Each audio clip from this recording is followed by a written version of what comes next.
Kasus pembunuhan ex-calon siswa TNI Angkatan Laut Iwan Sutrisman baru terungkap 1,5 tahun kemudian. Pelaku yakni oknum anggota TNI bernama Serda Adan dan Alvin.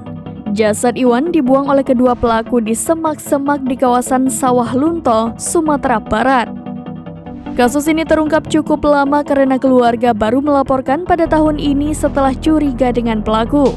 Pasalnya Iwan selama ini tak bisa dihubungi oleh keluarga.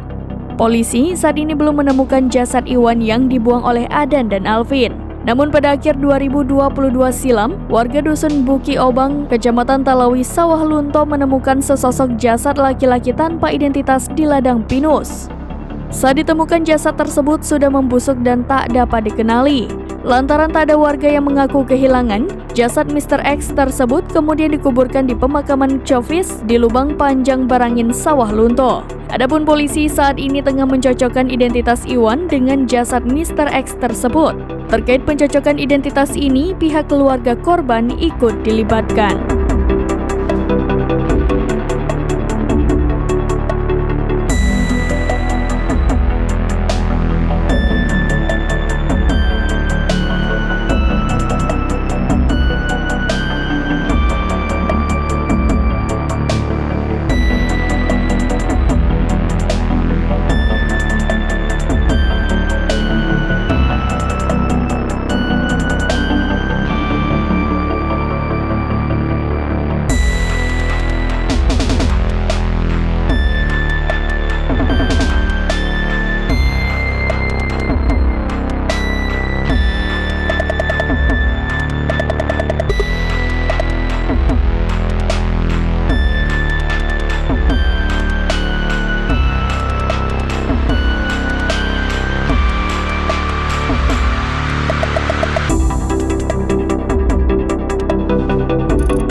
Download Tribun X sekarang, menghadirkan lokal menjadi Indonesia.